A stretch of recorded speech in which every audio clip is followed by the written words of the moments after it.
Thank you everybody for showing up to our first meeting of the new year, actually. So kind of an important one, and we've got an important speaker to match that energy.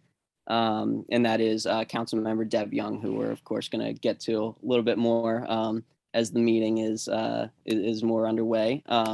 And just real quick, I want to check: is anybody seeing the live stream on Facebook?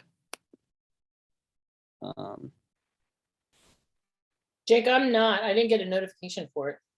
Okay, well, like I said, we do have it on video, so it's not the end of the world. We can share the recording later. But yeah, so anyways, so with no further ado, just got to get some sort of normal club stuff out of the way. If we could go to the next slide, please. Yeah. Double limit to show. Okay, and yeah, this is our standard slide at the beginning of all the meetings. It sort of summarizes what we're gonna talk about. We could go to this next one here. So yeah, especially for those of you who are new, if you found us on social media and you want to join our email list, or if you're on our email list but you don't follow us on social media, if you want to become a paid member, find our podcast, et cetera, et cetera. Some of our socials are on the screen here, but really we want to push you to our Linktree page, which has one page that has a link to all of those useful club resources, websites, pages, et cetera. So yeah, please check us out, follow us on social media so you're in tune with what's going on with the club. Some other helpful club info, if we could move to the next slide, please, is just because of the new year now, we are still a relatively new club. We are doing a new monthly meeting time. I think before we were on fourth Wednesdays of the month, but just because of some work schedule changes with our executive board members, we decided to change it to a new time for the new year. So now it's going to be last Monday of the month at 7 p.m. This meeting tonight was at 7:30 to accommodate our guests, and we don't mind at all. But in general, it's going to be last Monday of the month, 7 p.m. On Zoom until COVID goes away. Again, sign up for our email list on our website, HoCoProgressives.com. Really want to plug a shout out for our dues paying members, and would really encourage people to consider becoming a dues paying member. I have been involved with a lot of Democratic clubs that didn't do dues, and I used to think dues weren't necessary. And then I joined a club that did do dues, and I see how effective they are in terms of making your organization have more influence and ability to do things. Very hard to have a real impact on the local political scene without any money. It's just like a union. So please consider becoming a dues paying member so that we have the power to make the changes we want to make, support the candidates and campaigns we want to support. It's $36 a year for a membership for just yourself, $50 for a membership that will cover you and one other person in Howard County, and you don't even have to be a registered Democrat to be a member. And you know, if money is an issue for you, we do have dues waivers upon request. Other members can even sponsor you if need be. And we've got, if you're interested in joining one of our several committees, we have Community Outreach Committee, International Solidarity Committee, Candidate Committee. Can a non-HoCo resident be a dues paying member? I don't know that off the top of my head, Thais, one of our charter members who recently moved out of county. We'll have to go to the bylaws for that one, unless somebody else knows the answer to that off the top of their head. I don't believe, Jake, this is Karen, I don't believe that we put anything in the bylaws that restricted people by location, but I could be wrong. Yeah, okay. Well, either way, there's nothing preventing people from paying us $36, that's for sure. But yeah, we'll have to look into the voting requirements, and I'll get back to you on that, Thais, but good question. Yeah, so if you're interested in joining any of the committees, please reach out to us, let us know. And yeah, consider becoming a dues paying member. And if we go to the next slide here, I believe we have some information on how to actually go about being a dues paying member. I think, yeah, there we go. So Huri, do you want to come on and talk about Wild Apricot real quick, which is our new way to pay dues, but I think maybe it goes away after today. Yeah. Hi, everybody. So this is I think I believe we just have one more day to use the membership system, and we can still maintain it as a database, but we won't be able to use the payment system. But if you are already a member and your membership has lapsed, you can use it to renew your membership today, and that would be an easy way to do that. But in the meantime, or after that, we can use we have Venmo, we have the check, and cash, of course. So we can use that and after today. But this would be a very easy way to do that for now while people are here.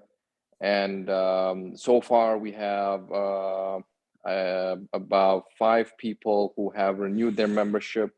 These are the charter members, and those are people who joined before October. So if you joined October of last year, or after October of last year, you would not need to renew your membership until end of this year. So these are people who, members who joined before October, so that have renewed. And if you're one of those people and you're online, please renew. And our bank balance as of today is $1,251.85. And at our last executive board meeting, we approved a $50 expense for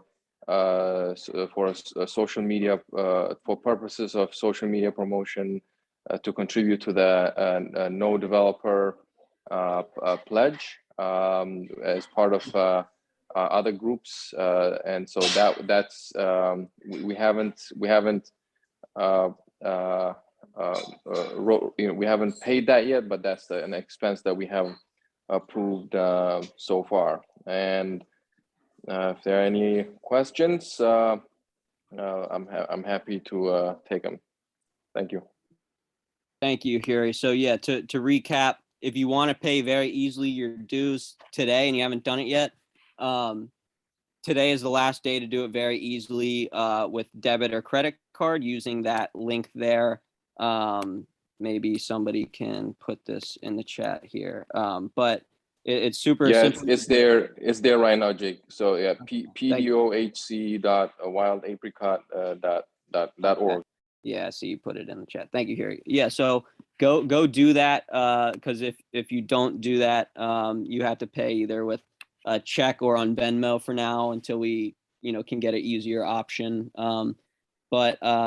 And yeah, if you were a charter member and you know who you are, if you were a charter member, your membership did expire or will expire on March 1st of the year. So please renew your dues if you want to remain a voting member. If you weren't a charter member, but you became a member towards the end of the year, you don't have to renew your dues. You're still a member because it was in the last 3 months of the year. So thank you for that. With no further ado, real quick, we could go to the next slide, which Huri just covered, basically. So yeah, and this is the other beauty of dues. When every time we get a new member, it's more money for the club. So now, we've raised over $200 just in this last month through mostly membership drives alone. So thank you for that. And then next slide before we get to our great guest here for the night. So there is a 2-step membership process. It doesn't necessarily have to happen in this order, but normally it does have to happen in this order. and yeah, our 501c C4 status, in case people don't know, we are trying to become an official nonprofit. We're still waiting to hear back from the IRS. They have 180 days, and we probably did it about 90 days ago. So they still got a decent amount of time to respond. But so in addition to just paying dues to become a member, you also have to be voted in by a majority of existing members who are in attendance at a meeting. And that's just to prevent the club from being bought off, essentially. We voted in Ken Stevens and Lori Liskin last meeting, and we've got a couple people who we have to vote in this meeting. I don't, and you also don't even have to be here technically to still be voted on. So for example, I don't know if Kathy is here. I don't know if Mark and Mo are here. Yeah, I don't think any of them are here. So unless anybody has any objections, we could probably just vote on all three of them all in one motion. Before I make the motion, I'll let anybody object in case, you know, they're okay with like two of the members, but not one of them. But if not, I'll just make it all in one motion. I okay. second that motion then, Jake. Yeah, thank you. Yeah, so we got a motion and a second to swear in Kathy Howell, Mark Brew, and Mo Imran as official members. Any discussion before we motion in favor or say all in support? Okay, going once, going twice. Okay, all in favor, say aye. Aye. Aye. Aye. Aye. All opposed, say nay. Okay, the motion passes unanimously. Oh, sorry, no worries. Motion passes unanimously. Congratulations to Kathy, Mark, and Mo, newest PDHC members. So now that we got this boring club stuff out of the way, we can go to the real entree of the meeting here. Yeah, we've got a very special guest, and that is District 4 Democratic Council member Deb Jung, first elected in 2018, and she's had quite a hectic 4 years here and a hectic re-election campaign so far, as she is running for re-election. And you know, little bit of a funny story before I give Deb a chance to introduce herself and talk to her. When we reached out that we wanted to have a meeting with Deb, it was early in January, and I was talking to her and we were thinking like, okay, what should the theme of the meeting be? What should we exactly talk about? And there wasn't any one issue really sucking up all the conversation. So we were like, okay, let's do why should you care about Howard County politics? And then we can touch on a bunch of different things. But I said in that conversation, we'll probably say now that's what the theme is, but how Howard County politics is, probably, a couple of days from now, some really crazy thing's going to happen that's going to completely change, our plans of what we're going to talk about. And lo and behold, something crazy did happen and is kind of taken up the news for the last couple of weeks in Howard County, and even the state of Maryland. And Deb Jung is right at the center of it. So I'm sure she'll touch on that and whatever else she wants to touch on about, who she is, why we should care about Howard County politics, and a little bit maybe about what she's working on her reelection campaign. So Councilmember Deb Jung, thank you for joining us. I do have to laugh. You're right. We were like, what should we talk about? Well, I don't know. And now there's more to talk about than we ever thought. And first of all, thank you for inviting me tonight. And thank you for starting this club. I mean, that's, and to all of you charter members who have put your time and your energy into getting this off the ground. I think about my club experience from last month, where I wasn't allowed to talk about the CEF experience. Actually, it was just 2 weeks ago. So this is a very different kind of experience after 2 weeks ago. But then many of you who are here tonight know what that was like, and that's why you have become members of this club. And I appreciate that, I really do. I'll just, and also I really want to thank a number of you who have been very active in the last 3 weeks. Megan, you stand out, honey. Next door neighbor wouldn't be the same without you. And there have been a number of you who have really gone out there and informed our electorate here in Howard County about what the Citizens Election Fund is, why you should care about it, what has happened, and how it can be fixed. And for those of you who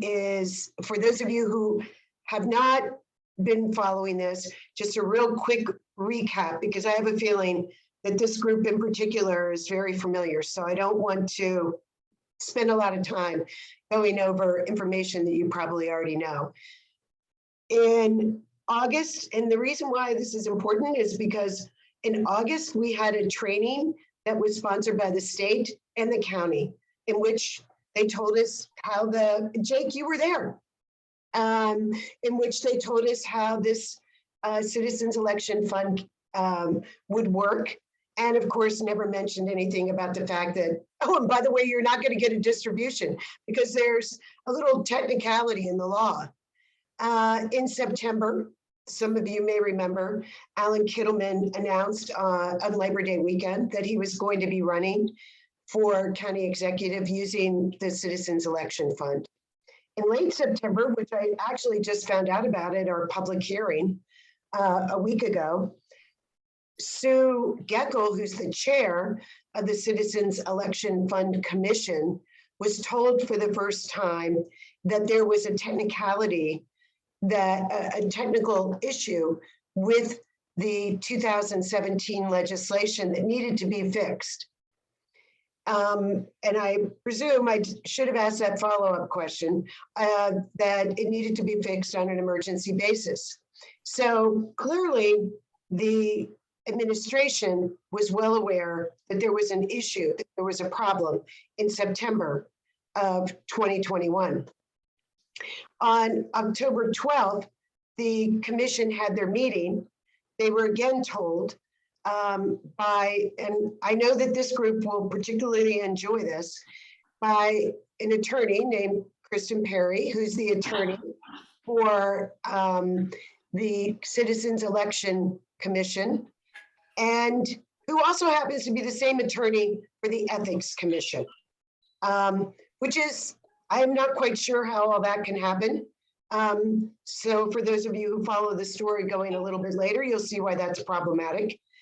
Then on October 19th, we get a letter from the finance department saying, oh, there's an issue with this particular legislation. It needs to be fixed. You should file emergency legislation, and pre-file for us was a day later. So I assumed, probably shouldn't have, that the county executive would fix the legislation, since the county executive clearly knew about it well before we did. And that didn't happen. There was no bill. Then we realized, because there was no legislative session in December, the next time we would be able to file legislation was December 22nd. We filed that legislation. Well, David Youngman filed the legislation on December 22nd. Our campaign had officially, we had somebody file to run in District 4, a gentleman by the name of Hank Boyd, on December 15th. And we made our request for matching funds the very next day. Unfortunately, the head of the state board of elections, who determines whether or not somebody is eligible, was out of town until January 3rd. So on January 4th, we made well, January 3rd, we made another request once he got back in town. January 4th, we heard from the woman who is in charge of this for the county, Diane Zagroski. And she told us she would get back to us right away. She had 3 days. And then on January 7th at 4:30 p.m., we got a letter saying that our distribution was denied because of this technicality. And then for the last 2 weeks, we have been trying to inform everybody in Howard County what is going on, why it is, why this drafting error could literally undermine the entire public financing system, not only in Howard County, but in the state. While I just gave you my timeline, it really isn't just about me. It is really about it's about the importance of using the Citizens Election Fund to get big money and dark money out of campaigns. And the Citizens Election Fund allows you to do that by only accepting money from individuals. And you cannot accept any money that is more than $250 from an individual. And we saw that it's interesting, and I don't know if you all have noticed this, but even with all of this going on, and we can talk a little more about some of the political machinations here, but even with all of this going on, you see that some of the campaigns have already started to talk about, well, my campaign is funded by the people. Well, I've taken only X number of donations from dark money from LLCs and companies. Well, 85% of the people who have given money to me are human beings. And well, we all can take that with a grain of salt, and obviously I am. The good news is that they're talking about it, that it's important, that people they want to say this because they know that other people are looking at this now, that it's important to the people in Howard County, that campaigns are funded through the people's voice and not through organizations that you don't even know who they are, who they're run by. My undeclared opponent got $1,000 from a company called, let's see, it was a company called Metro Houses LLC. Okay, Nicole Dvorak, I see your name up there. I know that you can find these people. But this one, you can Google it. You can go to the state website. You can try every which way, and there is nothing to indicate who this LLC was set up by. And that is the kind of thing that we were trying to prevent by setting up the Citizens Election Fund. And I know that you all are aware, of course, that Alan Kittleman is using the Citizens Election Fund. I thought one of the best, if not the best statement of the entire public hearing a week ago was hearing Alan Kittleman say that using the Citizens Election Fund was freeing. And that's what we're talking about, that you aren't owned by anybody, that you can make decisions, that you don't have to go back to the people who gave you $6,000. And that's just this year. And we've got a 4-year cycle now. So we're looking at people who have given $24,000 plus their spouses, another $24,000. And the more you have to gain, the more likely you are to make that ask, and the more likely you are to get that money. So this is something that I think it's in the best interest, not only of the people who live here in Howard County, 76,005 of them who voted to ensure that this system was put in place, but it's in the interest of people all over this state and all over the United States. People are sick of seeing special interests run their elected officials. And I think that one of the things that we can do to ensure that that doesn't keep happening is to use the Citizens Election Fund. I think after this year, I'm not sure that anybody would ever run for county executive again, not using the Citizens Election Fund. Alan Kittleman is on the brink of collecting $400,000 to $500,000 from the Citizens Election Fund. Yes, Lori, yes, that much. He will be completely competitive.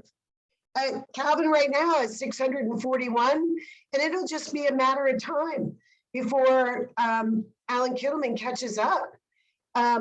Regardless of how you feel, Republican or Democrat, what it does is exactly what they were hoping it would do. It evens the playing field. It brings out the people's voice before anybody else's. And that's what our elections should be about. They shouldn't be about finding technical issues to try and keep your opponents from using a system. And I see Harry Dunbar is also on this meeting tonight. Harry announced that he was using the Citizens Election Fund in the primary. And if Harry were to qualify, he wouldn't be able to get money right now. I can't get money right now. I know that Alan Kittleman has filed for the race officially and turned in all of his receipts and also made sure that all of his money is now there with the State Board of Elections. And it's only, well, hopefully a matter of maybe 1 week before the state says that Alan is also eligible for a distribution. So this is a big deal. And I'm glad that you all have really tried to get the word out and let people know that this is a big deal. I think going forward, this is something that every candidate will want to use.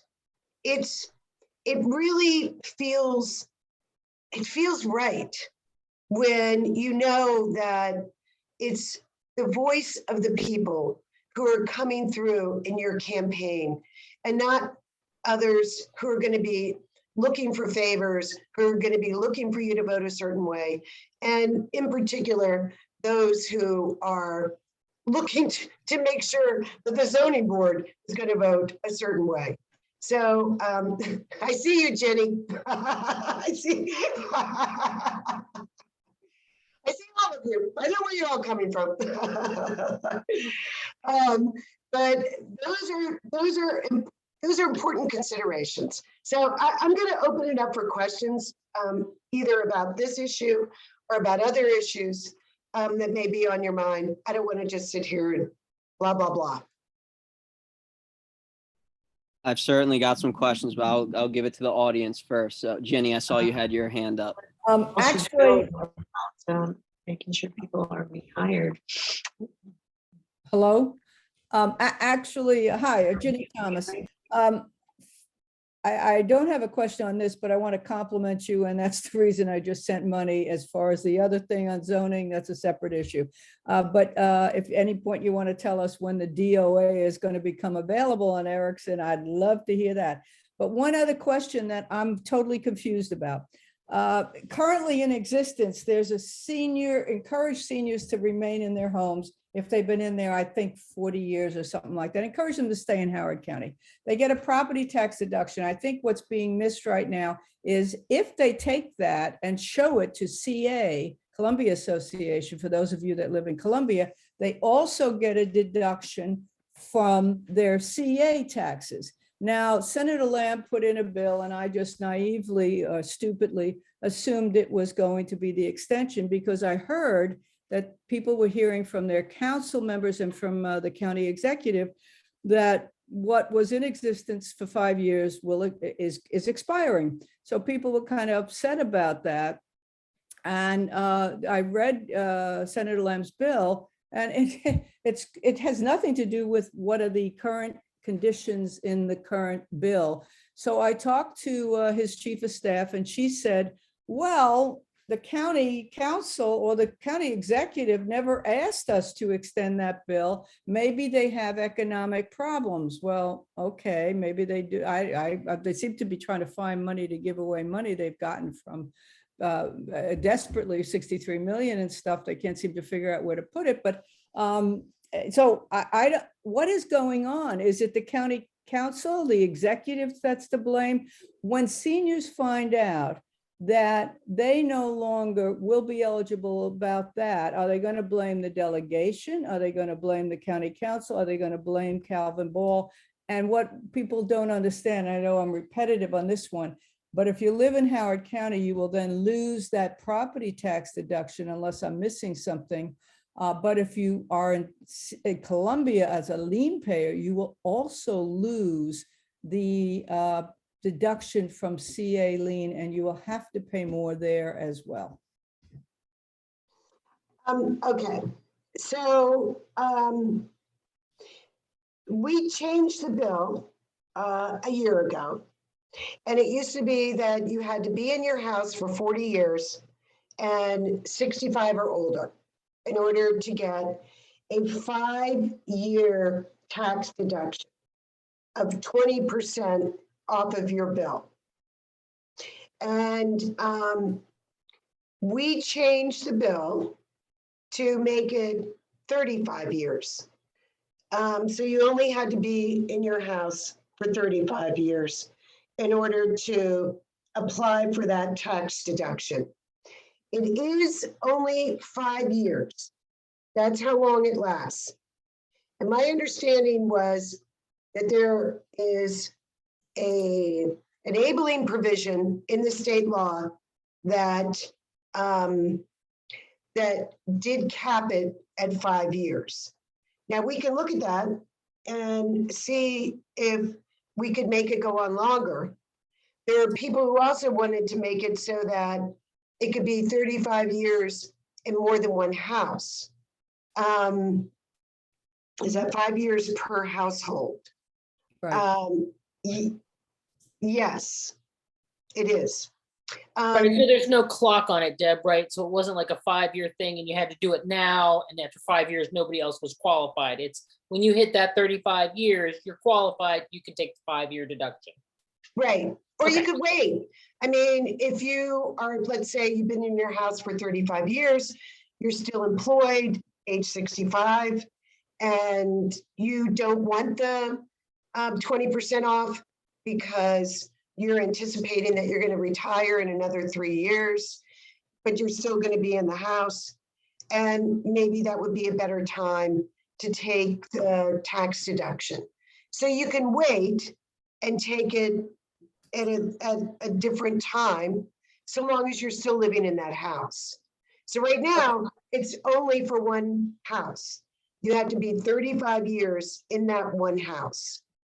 And one of the reasons we did actually look at whether or not we could do it for anybody who had lived in multiple houses and paid taxes in Howard County for 35 years. And we had a really, really, really hard time trying to figure out what the actual fiscal note would be on that bill. It looked like it might be somewhere between $20 and $30 million. So yeah, I know. There's a lot of us over the age of 65 who have lived in Howard County, and there's a lot of expensive homes in Howard County. So that means your property tax bills are also kind of high. So 20% is a chunk of change. I mean, so you put all those things together, and it was a pretty big bill. But it doesn't mean that we can't look at it again, Jenny, and maybe increase it to at least 7 years. That's a possibility. 20% for 7 years. Okay, I don't want to bore everybody with this whole topic, but what I guess I'm hearing you say is the 5 years only apply to the individual, not to the legislation. Is that correct? Right. Okay, the other thing is if it was presented and touted as an aging in place thing, then that's ludicrous. It doesn't make sense if you want people to remain in Howard County. But I do agree that I think maybe one of the amendments, and it's still not clear to me whether it's the county executive, the county council, or the delegation, because the buck passing is amazing as to what's happening from Annapolis anyway. If you could look at, okay, if the house is worth more than, make it up, $1 million, you'd only get 5%, or your income is, and he has 75 grand, which if you start, he said combined income in his bill. Well, combined income for how many people in the house isn't clear. Maybe just say 2. Social Security and alone for 2 people could amount to, I don't know, 30, 40, then state pensions, federal pensions, et cetera. Nobody's going to be eligible. And you already have bills that deal with if somebody's very poor. So what you're doing is hitting the middle class again, not you, but the middle class again are not getting any benefits. And if that's what the delegation wants, the council wants, and the county executive, it sounds like you're going to succeed. So I'm just confused as to what you guys. Are you talking about a bill that's in front of the state legislature? Senator Lamb's bill, yes. Oh, because the bill I'm talking about that we passed last year, there's no income requirement. I understand, but what I hear you saying is what your bill does is after somebody has the 5 years, then from all the people that have been calling saying, can't they extend it? You're saying, no, it's individual based, and the council could have that authority to extend it. Apparently, I think what you hear, but nobody's choosing to do it because there are very rich people in the county. Well, you could I'd hate to say exclude them, but you could based on the house, based on what the house is worth and based on an income level. That's reasonable, not the 75 combined income that Senator Lamb has in his bill. And his bill makes no sense to me, quite frankly. And I've talked to his chief of staff saying, what are you doing? So I've been meaning to call your office. So now that I got you. Okay. I thought I'd unload tonight. Okay. All right. Got it. I know we need more conversation on this, but thank you. And the CA thing is totally being missed by people in Annapolis. They are going to lose the CA deduction as well. Well, thank you for Thank you.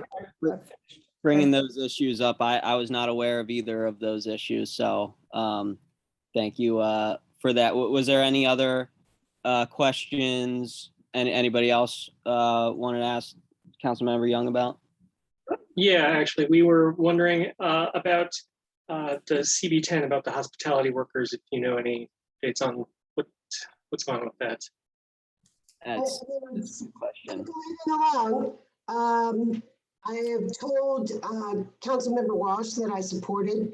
I'm hoping that she will amend it because I think that it should not be an emergency bill, that given the number of businesses that it applies to, that our business community really will need some time to figure out how they're going to comply with it. So I'm hoping that she will go ahead and amend it. We'll know on Thursday. And you don't think it's an emergency for those workers who've been out of work all this time during the pandemic? Because I think it's pretty urgent.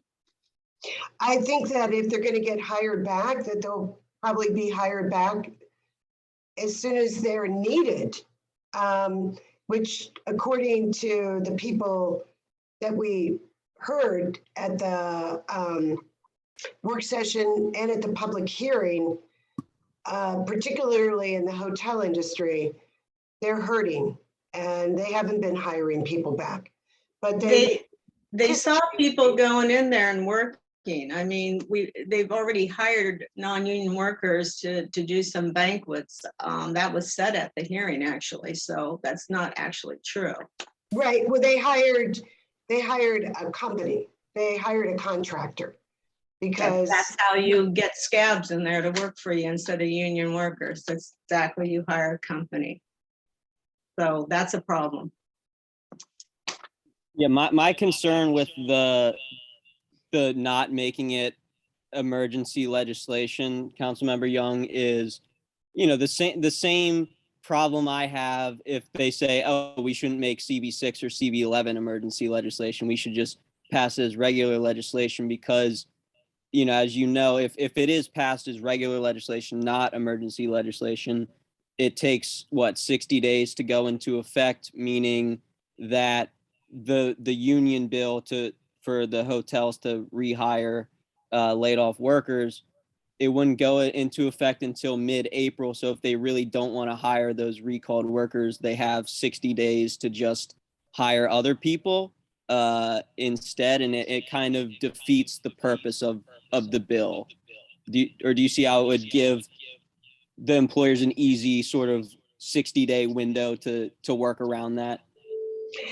I think that there's also another way to look at it, which is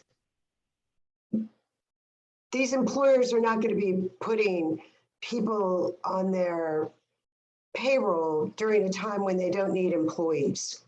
And when they do start needing employees in April, May, June, and there's a time period by which these employees will be recalled, 270 days. Better to have that time period start when people are actually getting hired, rather than have it start right away when people aren't going to be getting hired. I mean, I actually see it as an advantage to wait 2 months. No, I disagree, Deb. Some people are already being hired full-time.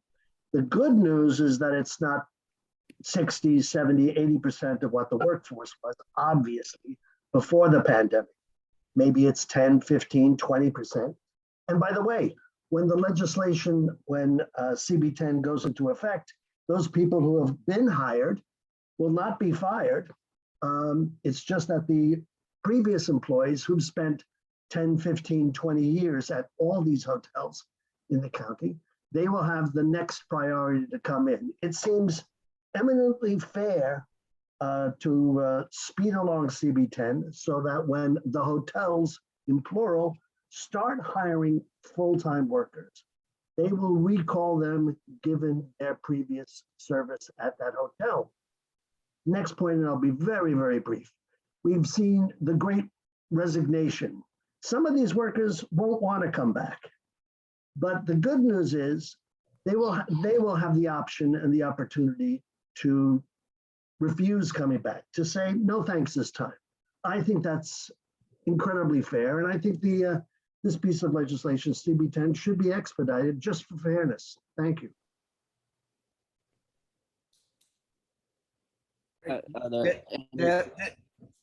Go ahead. George. A lot of my friends here are going to disagree, but as I testified to the council, I found that arguably CB10 violates the county charter, giving a vested right to these people in their jobs.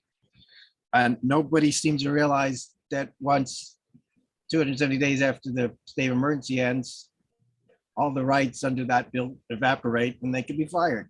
So they're basically having a vested right in a temporary job. And as to other bills that are pending, I've pointed out other problems with the charter, with the salary for the zoning board, which is a very convoluted circular argument of which things apply at which point and whatnot, and the appointment to talk about the point of the since election fund, the 12-year prohibition on the members, I think is quite clear that it says that basically you can't be on the commission if you were a candidate in the previous, current, or next election cycle. And the Office of Law apparently is jumping through hoops and making pretzels to interpret it that the appointee is not a candidate because he withdrew, but that doesn't make any sense. They argue that state law preempts it when there is no state law preemption because it's all up to the county. And it would allow somebody who's basically committed to not running in the next election cycle to run. But as long as they withdraw sometime before it's final, apparently that would be okay. And that doesn't seem to make any logical sense. And it's quite clear. And when you compare it to Baltimore County that struck the previous in the next election cycle, and only did the present one, it's quite clear, I think, that it meant 12 years. And I don't know why that, as I said, you have a number of bills pending, I think have structural legal problems with them. You want to take any of them up? Thanks, Joe. I'm not quite sure where to start with that, but yeah, I mean, every month there seems to be some structural issue in one of our bills. And well, I don't disagree with you. If you need somebody to find a flaw in a law, Joel Hurwitz is the guy. He is the guy. Yeah. All right, Harry, I see you've got your hand up. Yeah, thanks, Jake. Just wanted to follow up, Councilmember Young. So I get the point in terms of the having the time starting like 60 days from now would extend that 270 days. I get that part. The concern that I think just wanted to echo the concern.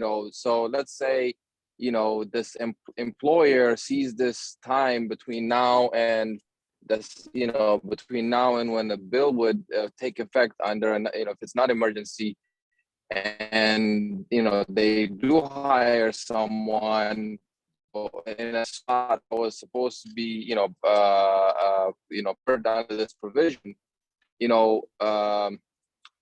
The question I would have is what is the penalty for that, right? What is the consequence for that, and how does how is it ensured that that doesn't happen? Perhaps the employer would not evade or would not take advantage of that and would not evade that. Of course, I think from the employee's point of view, I would imagine, I think they probably would want to be hired sooner rather than later. So it's probably an emergency, but even under the scenario that it's not. There's no enforcement mechanism in this bill at all. There's no penalties in this bill. There is, that's lacking.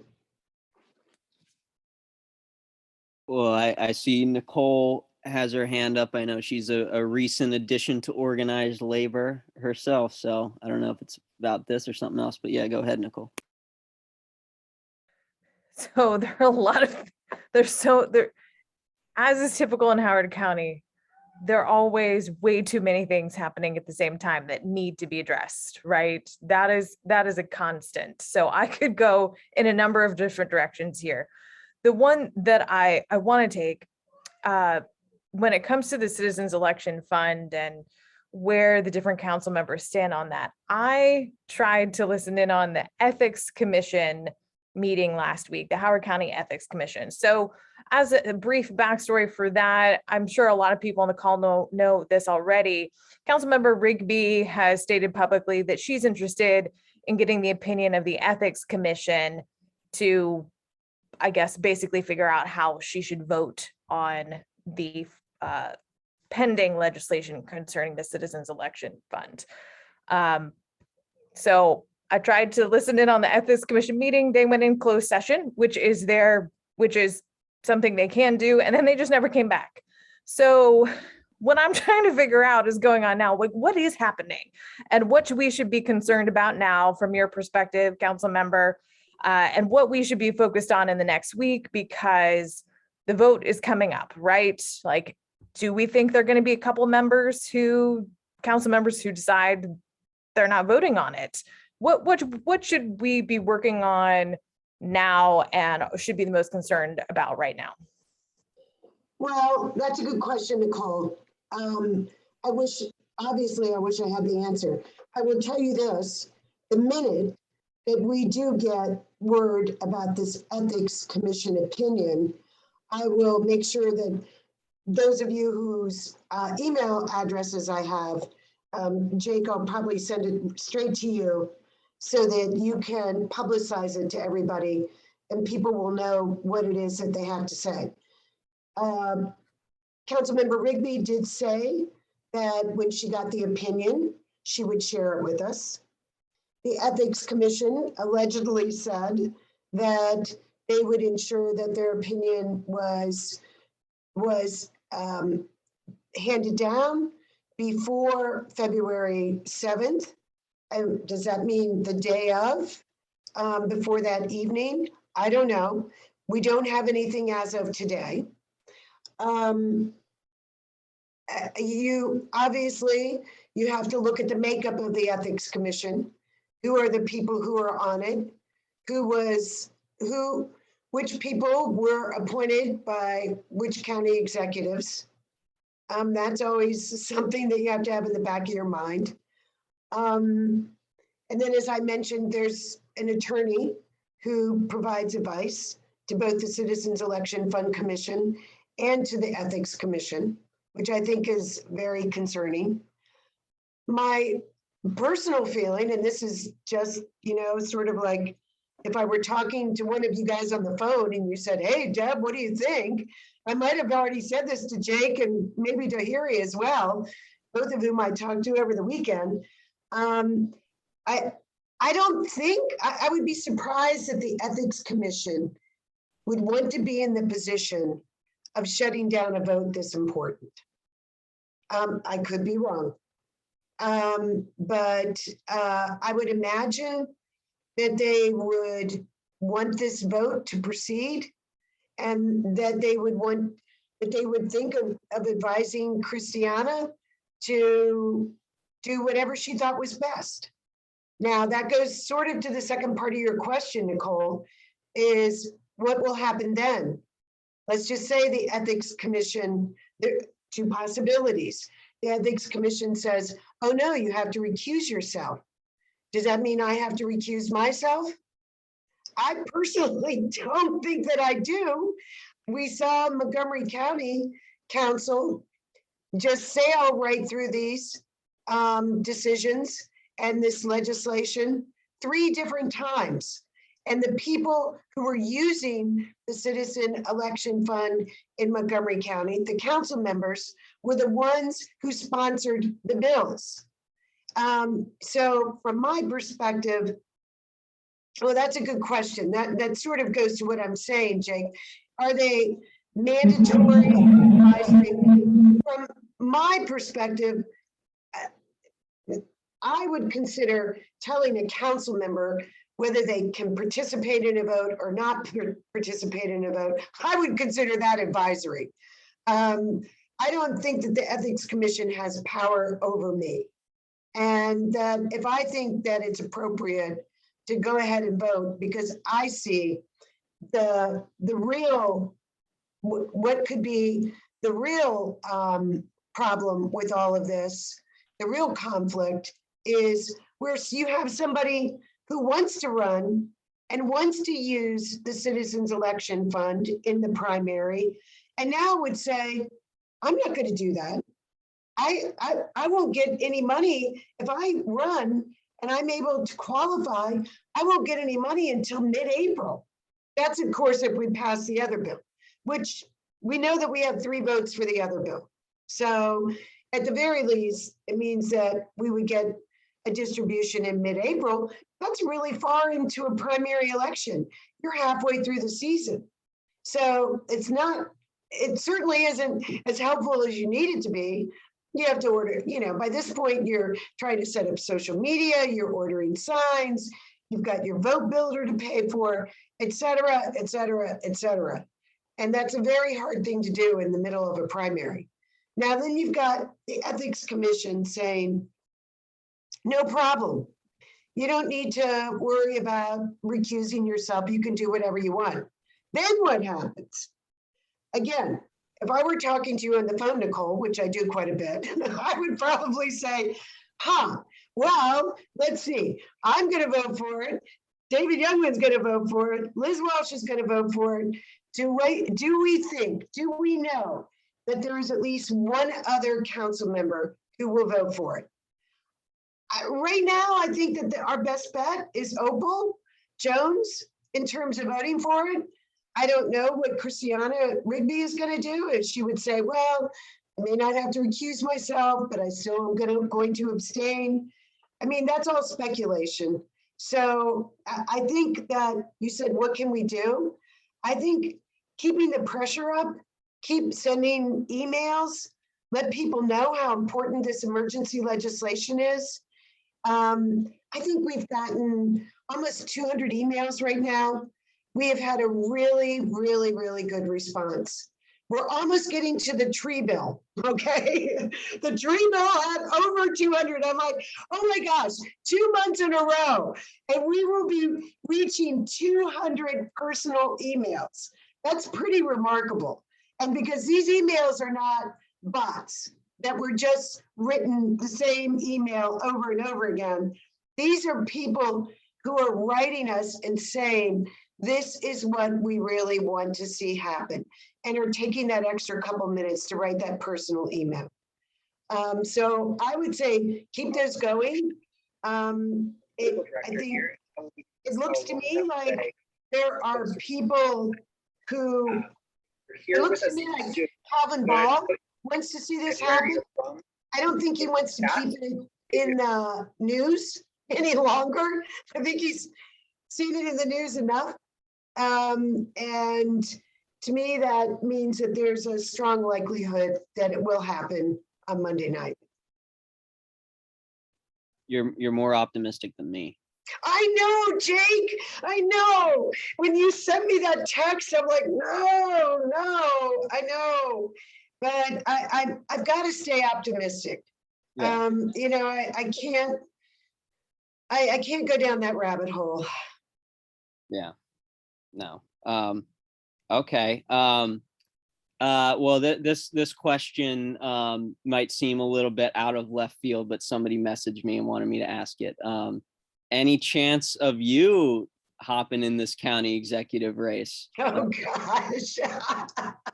Well, first of all, I have to catch up to Alan Kittleman now. He's raised $100,000. I don't think I could catch up to him. I would have had to have started a while ago. Yeah. That was from Sanjay. Yeah, that was from Sanjay. So talk to him about. All right. Oh, Sanjay. Yeah. Yeah. He gave me permission to say his name there. But okay, maybe next time. But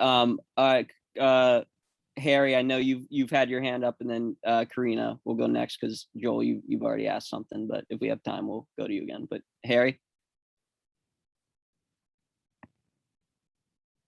I am not optimistic. The Ethics Commission must disallow her from voting. She cannot vote. My understanding of the ethics. Okay, she cannot vote. So that you lost one there. She's a sycophant of Ball. So is Jones. Jones is a sycophant of Ball as well. I don't expect him to vote favorably for your position. Therefore, I think that it's lost. I hate to say that, but I just think that this effort is lost. However, we should continue to struggle at it through contact with the appropriate officials. Thank you. Thanks, Harry. I hope you're wrong. But I am prepared for anything to happen. I cannot tell you how wonderful the last 2 weeks have been, from the feeling of personal support. People who have made donations to my campaign, people who have reached out and said, we support you. Don't worry, Deb, we're behind you. We will do everything we can. to make sure that you're successful. I mean, it has been incredibly heartwarming. And I feel like no matter what happens, I will do everything that I can to win this race. I won't let that setback keep me from moving forward with all the energy that I've brought to this job so far. Well, thank you for that. And Karina Fisher. Don't tell me she left. No, I didn't leave. Sorry, I just had to take myself off of mute and lower my hand. So good evening, everyone. My question is about the CEF, and like Nicole, there's so many different places to go with it. So many questions that I could ask, but I'm really concerned about the damage that the publicity in Howard County has done to the community's trust in our system. I'm also concerned about the damage it has done to our elected body and its reputation with the CEF, the success of it, this county putting it on the map first. And this is the experience that the rest of Maryland is seeing. And that's sad to me. And so I wish that something that was a technicality could have been fixed and just done with. And the fact that the testimony brought out a previous county executive, every previous sitting member of the county council, Jen Terrasa, Greg Fox, John Weinstein, who have not come out to testify on other issues and all say this should have never gotten to this place, just speaks that it should just never have gotten here. And I think my question is kind of around how did it get here? And from watching the testimony and listening to what's going on, I feel like it could have gone one of two ways. Either the department head could have been overridden in the decision to basically release the funds based on the intent of the bill that is very clear, or emergency legislation. So I'm wondering, Deb, just seeing you and knowing a bit about you, I feel like you are always in a collaborative nature. It's always your personality, from what I've seen, to bring people together. And what concerns me is that you felt that this would not be corrected, and the campaigns, not just of you, but everybody that's choosing to use the system, would be unjustly affected, out of basically what boils down to the will to fix it. So I'm wondering what prompted you to come out publicly to bring the public's attention to the matter. Was it that you did not feel that it would be corrected? For example, I know that the county executive got the information in the fall, but I also know that, council members have meetings monthly with the county executive. Was there any communication in the meetings monthly that, not that anybody can say, I am going to do this for you, or I can fix the legislation, but was there any collaboration going on, teamwork, or we're going to find a way? Or was the door just shut to you I'm just wondering, like, how this came out in the manner it did. And I think the opinions, to me, vary so greatly with the testimony, for example, with Alan Kittleman, who literally snapped his fingers in the air and said, if the county executive wants this to happen, the distributions to go, snap. And he snapped his fingers up in the air. So I'm wondering why one perspective of a previous county executive can say it can be changed with a snap of the fingers, and then the other is the decision is no, it cannot. So that's a problem in and of itself. And then with the vote coming from the emergency legislation, I just feel like that's problematic when somebody says a matter of ethics, but yet developer donations comes in the thousands, tens of thousands, and yet sits on a zoning board making the profitable decisions there. So I find that that position very problematic. But just to wrap it up in a nutshell, because I could go all over the place with this, but what was your communication with the county executive? And was there any way that he could have fixed this? So, you know, besides overriding the department head, and then if that wasn't done, was the only other way to fix it this emergency legislation? Were those the only two options that existed? So good questions, Karina. And Karina, having worked with Liz Walsh in the county council, is knows a lot about how our systems work internally. And I'm very sorry to say, Karina, that Calvin Ball certainly, at least as far as I know, has not met for the last 2 years with at least 3 of the council members, and that includes me.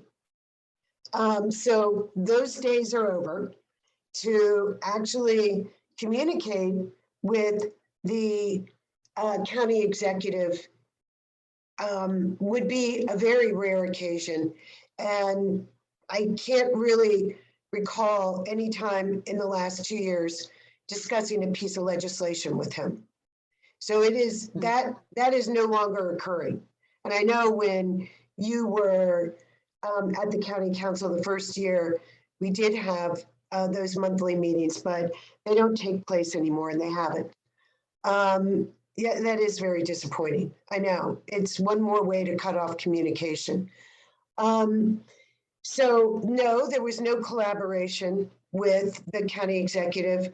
And again, I had no idea that it was an issue in September or at the October 12th meeting. We didn't find out until a week after the October 12th meeting, when I realized, as I mentioned, that the county executive was not going to file legislation.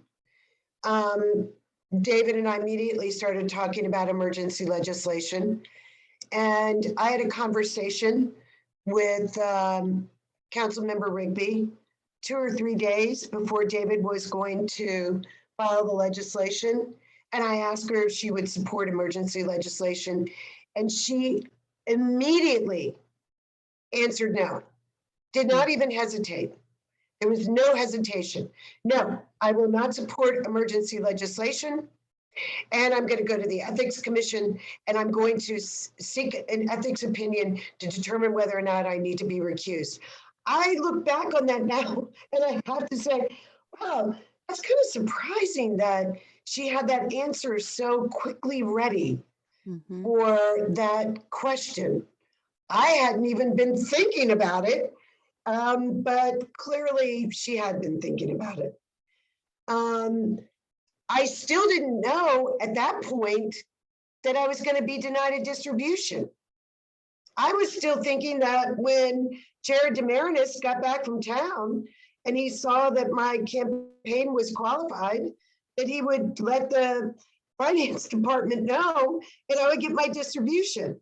So while I was concerned that Christiana was not going to support emergency legislation, I didn't think that it was going to matter in particular to my campaign or to Alan's campaign.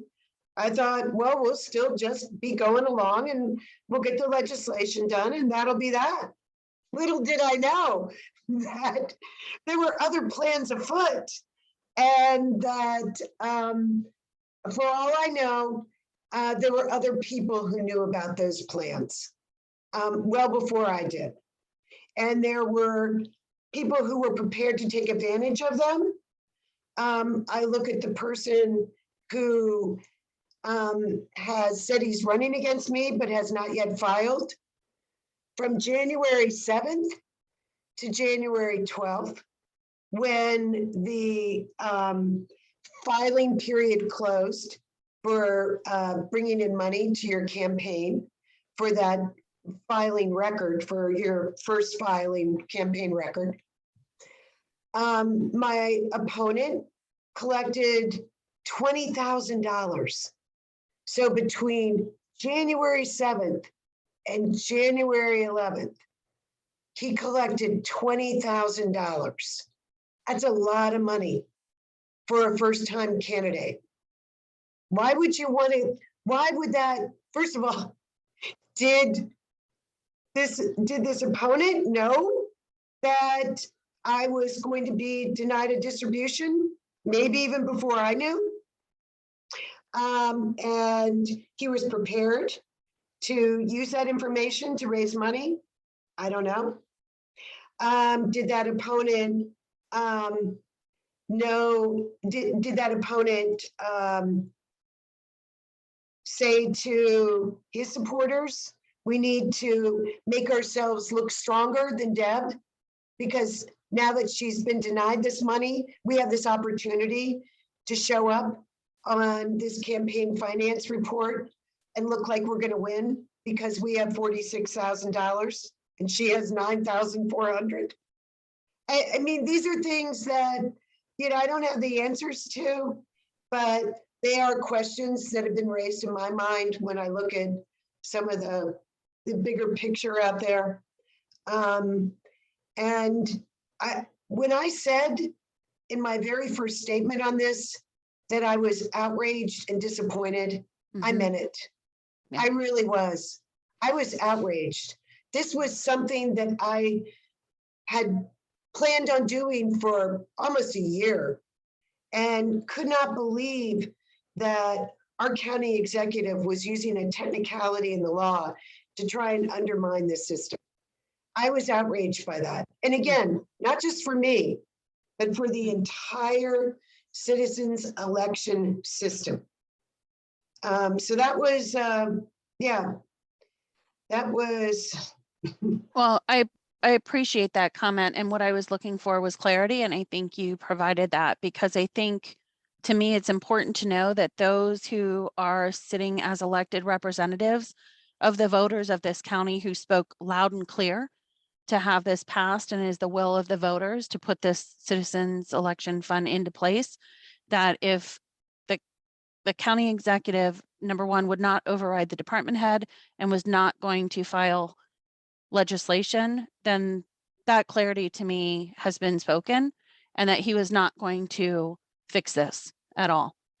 The second piece is now on the shoulders of those who sit in the seats of the elected in each district. If they are gonna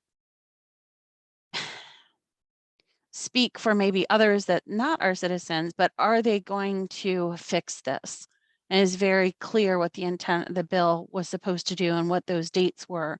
So I guess now, you know, with that feedback, I think it's clear to know that one of the two ways that it could have been fixed from the administration was neither was going to be done. And now it falls on the shoulders of the county council. So question for you, how technically it works. You know, on emergency legislation, you need 4 votes, 4 out of 5. If one recuses or abstains, how does that affect the possibility of that bill passing? Well, if I don't recuse myself, we clearly will have 3 votes. And then we would have to count on Dr. Jones as our 4th. Okay, so if you have 2 council members, Dr. Jones and Christiana Rigby, if either one or both, well, let's say both, either abstain or recuse, and it falls to 3 voting members, then that kills it. I think so. Okay. But I am not sure. Okay. Because I have asked our Office of Law that if there are 2 members of the council that are forced to be recused, so that there are 2 members of the council who can't vote at all for any reason, does that mean that we would only need 3 votes to get the legislation through? And I don't have the answer to that yet, Karina. Okay. And if you could, Deb, if there is an answer that comes from that, I think that would be helpful to the public, because as Nicole is asking, is where do we put our focus as a community that cannot let this fail? So if that information is verified, is there some way that you can communicate that as best as possible? Because I did listen to the testimony and with Christiana Rigby, it's a manner of the ethics opinion, and that is seemingly the sole reason that she would not issue a vote. Dr. Jones, I can't figure out what his reasoning would be. I don't know if he's expressed that, other to cast an opinion about why withholding funds shouldn't be difficult. And I have a strong opinion of that, but I'll hold that. So yes, if you could share that information as you get it, and we'll know where to focus efforts. I will. Thank you. Well, thank you, Karina, for those questions, and Deb for it's always interesting to hear the behind the scenes insights there. So we will keep our eyes on where this issue goes and do everything we can to save the CEF. Megan, want to go to you for a final comment or question before we wrap up. Yeah, I had just a really quick comment. So, you know, what the ball campaign was saying was that, or what the administration was saying was that, you know, it was just sort of this technicality, and that's just how the law read. And, you know, the director of finance, and he didn't want to go against what the law was. And so he couldn't disperse the funds and all that kind of stuff. But then, you know, the second or third statement, whatever the latest statement was that Calvin Ball put out about the CEF was, it wasn't a statement about, you know, working together to fix this and making sure that the CEF is, you know, doing what it's intended to do, especially since he was a big proponent of it at the time. It was sort of this, in the middle of it was this like angry diatribe against his opponent who was using it. So it just, the messaging didn't match what Calvin Ball was claiming was the original problem.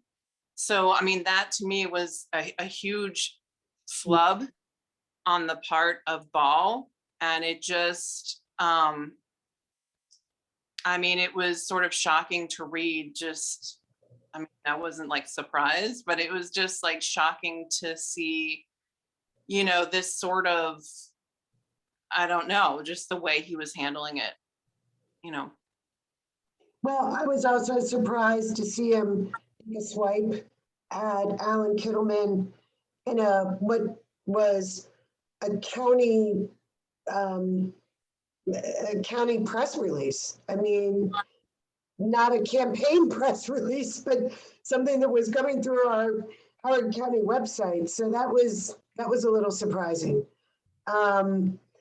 I don't know if, you know, we were supposed to read tea leaves. Megan, that was, I was sort of with you. I'm like, what does this mean? Am I supposed to, you know, somehow discern, you know, what he's saying behind these words? He did. So we filed the emergency legislation on Monday, and it was introduced on Wednesday. And then on Tuesday, the county executive asked to be a co-sponsor on the emergency legislation.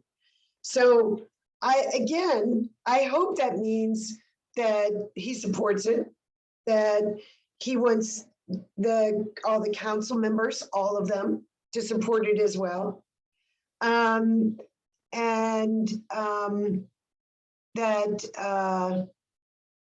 this is that was a positive sign. It clearly was a positive sign.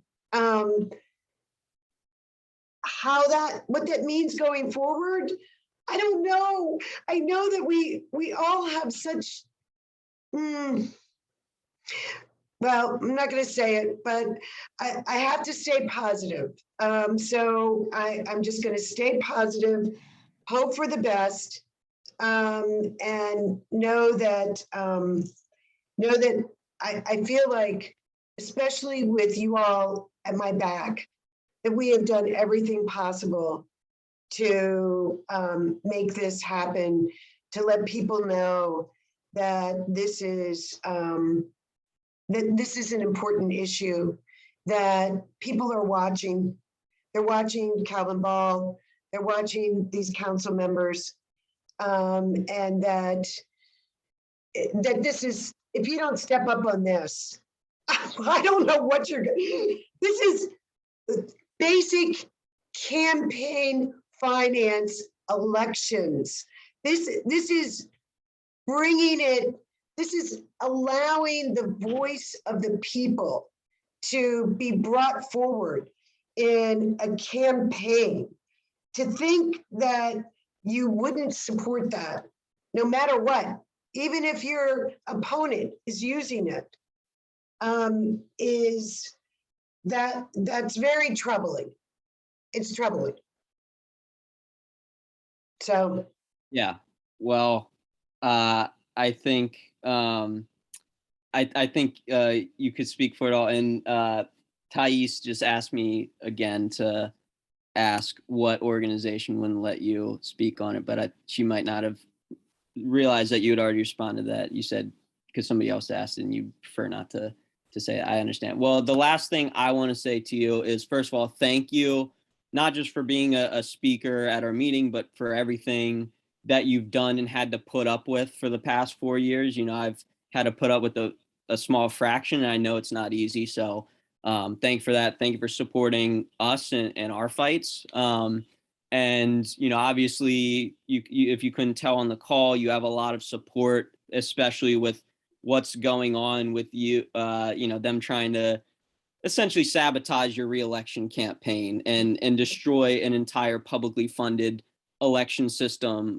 in the act. And it's really not right. You can obviously count on us to have your back on that. And, you know, you've done a really impressive job mobilizing bases of support from all over the political spectrum, getting the media to report it. And I think that's why we are seeing the traction on this. But with that being said, you know, you can be the hero one day and have all the momentum, and then you can be the villain the next day by just one bad move. And these people, your opponents, you know who I'm talking about, they're going to rip you apart if you do not vote for CB10 as emergency legislation. I've you know, I hear your reasons, but you know, whether you think it or not, a lot of people are going to perceive these as excuses, and they're not going to find these answers satisfactory. They view the not making emergency legislation as a poison pill.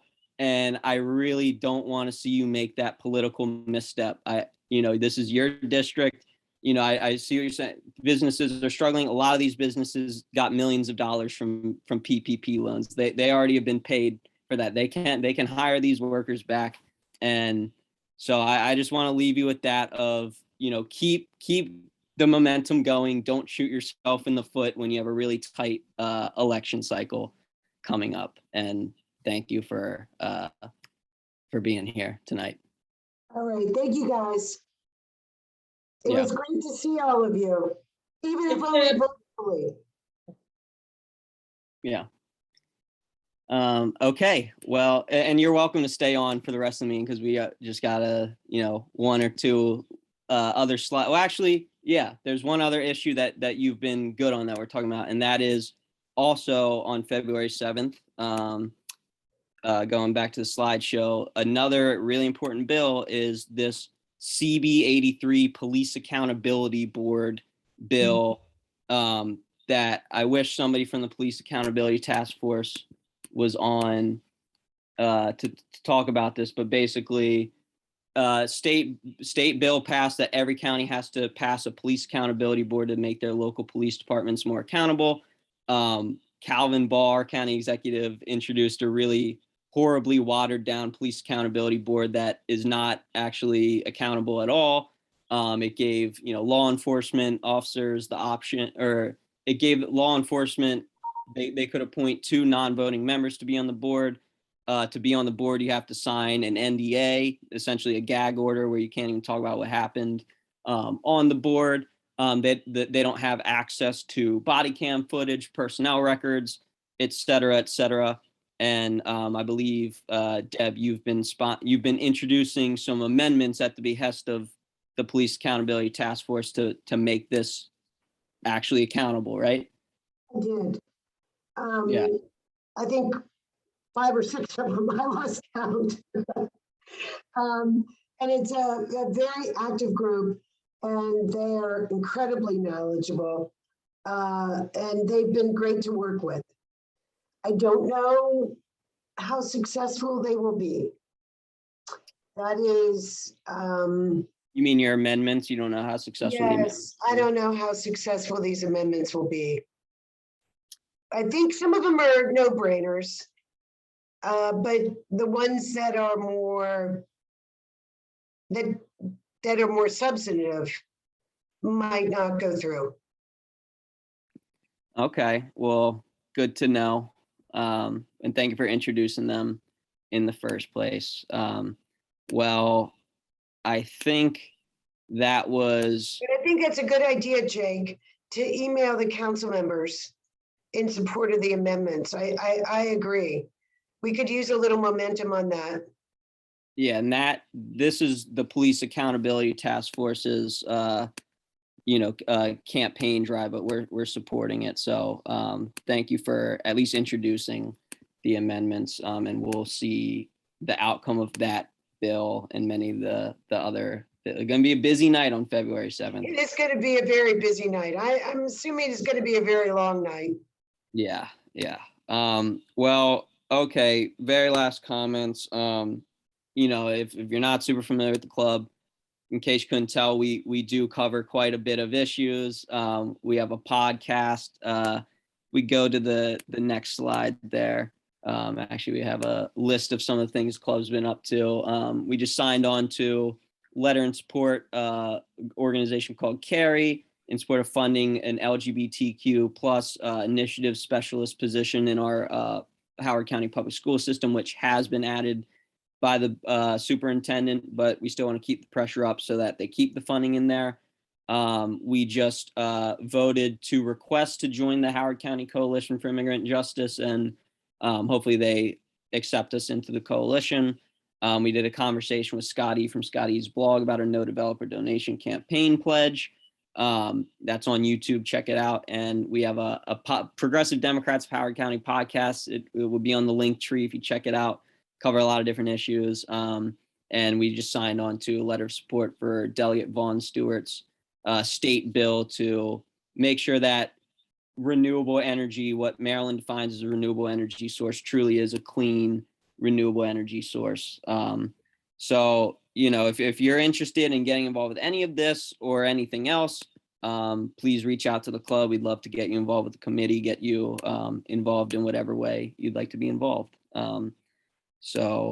I had a last slide feedback from the audience here. Let's not take too long just because it has been a long meeting, but we got any closing comments, concerns, suggestions for better ways to run the meeting? Maybe making them shorter would be a good suggestion, but any other comments before we wrap up? Let's see.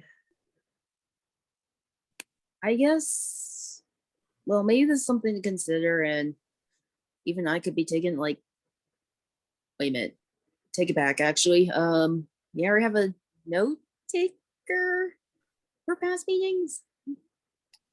Yeah, we do take minutes, and luckily because we record it, it's not as important that we take super detailed notes, but yeah, Harry. I would like us to begin to think about how, dollars don't vote, money doesn't vote.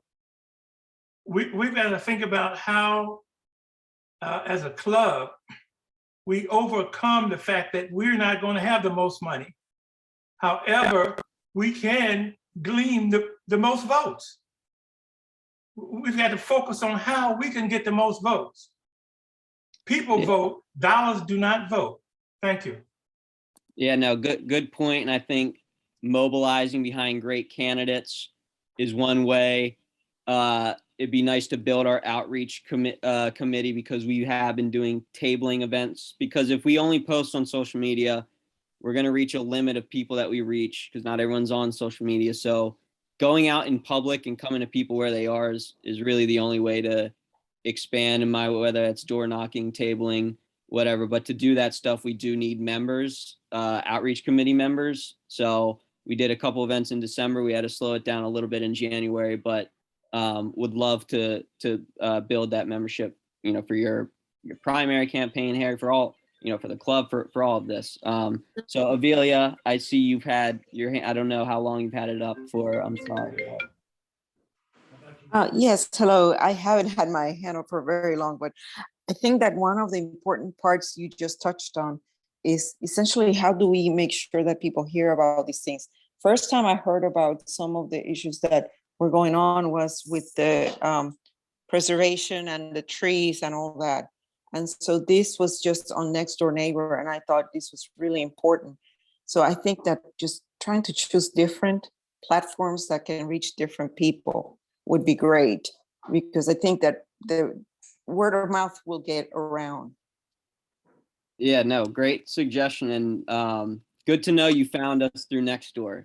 Megan, thank you. The Nextdoor stuff is working. I would love to get your information, Avilia, so we can keep you in the loop and get to know you a little bit more. But thanks for coming. I'll message you my email address and phone number if you want to reach out. But I hope you found it an interesting meeting as a first timer here. So. Okay, you wanted to say something? Yeah. Oh, yeah, I have my hand up. One thing I think we really need to get involved with, and I'm very upset with Deb's responses regarding the workers getting their jobs back. This is like extremely important, and any delay is going to really screw it up, and those people won't get rehired. And she needs to understand that there are many union workers who live in her district who would give to her campaign, would help her out, save for this. Right now, I'm not feeling very excited about her. And I think our group can help take action. We can do a sit-in. We can really destroy that hotel's getting anything done or anybody going in and out of it. And I think we should think about that. Right. So speaking of that, Kat, actually, I did send an email to the PDHC email about, so a group under DSA are holding like phone banks to call basically call companies that use the hotel for their events to let them know to like just not go to the hotel anymore and spread this what's going on. That's good for organizing against the hotel, but I think the question here is how do we pressure Deb? Deb is the one. You do like the speakers. Okay, that was a question I had. If people think we should take a break from the speakers or panels and make it more membership driven, but good feedback. But yeah, I mean, I did try to press Deb. In hindsight, I should have brought up, clearly with the CF, she understands the effect of money in politics, which is why she's doing CF candidate. She took $2,000 from Costello, who's the hotel owner. So clearly she does understand that when you take money like that from a business owner, it does have an influence. It does have an effect. So I probably should have brought that up specifically. But the difficult thing is, and I've talked to Deb about this individually, one-on-one, is it's hard to press them because they don't give honest response. They always have an excuse of like, oh, I support the bill because of this, and then you debunk the excuse, and then they're just like, well, agree to disagree, because they'll never just outright say, oh, I'm not voting for this because I took X amount of money from that person, even though she clearly understands that dynamic. So like, what I want to say to her is doing the same thing. I mean, come on now.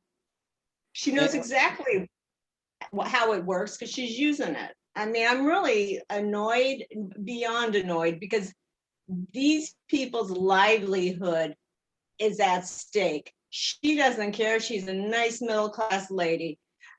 But these people are probably between paychecks right now and really suffering. And I feel like, how dare you? Then whine about your CEF fund. And I'm willing to go to bat for you on that, but you're not willing to go to bat for people who work really, really hard for their money. Yeah. That's not a, Yeah. Well, I think the frustration is shared already. And just so people know, we are doing a podcast episode Thursday evening with people from the Unite Here Local 7 union about this issue. And we're going to publish it before the vote on Sunday. So we still got at least one more bullet in the chamber here. Kat, it might even be a good idea for you to be on that podcast with us. The Tracy from the union, had a lot of nice things to say about your testimony on the bill on behalf of our club. So Yeah, Jake, if I could add one item here on CB10 yeah, and pressing Deb without annoying her excessively, which is difficult to do sometimes with all politicians. yeah, Tomorrow, Tuesday at 4 o'clock, supporters of CB10 are going to be canvassing both Deb Jung and Opal Jones's districts, knocking on doors, asking voters to appeal to those two members of the county council to become firmly engaged in CB10 and vote yes for it and not delay it. It's not going to be confrontational. It's not going to be a sit-in. It's going to be to ask the voters to respond to their two representatives. So if anybody wants to join, 4 o'clock at Wild Lake Interfaith Center, there'll be a little press conference beforehand, followed by teams of volunteers for an hour and a half, seeking through assigned neighborhoods, going door to door. That's something positive that can be done. nice. Could you send like, I guess an email reminder? Is it tomorrow actually? You It is, got Kiana. an email on this, Kiana, on the 29th, 2 days ago, but I can send it to you again. Sorry, maybe I'll search for it first. but yeah, thank you to Paul and OR HoCo. They're actually months ago are the first ones who made me familiar with this issue. They had Tracy from the union on. They've continued to cover it very closely ever since. So thank you for being a good source of information on that. Well, it's been a long night. So, sorry. Oh, one more thing, Kiana. Maybe I'll include it in the group chat because yeah, it's been a long night. So Yeah, but yeah, well, thank you for coming and thank you for all the comments and questions that you did have, Kiana, and everybody else. So unless there's nothing else, should I motion to adjourn the meeting? I second. We have a second. Okay. Yeah. Any discussion? All in favor, say aye.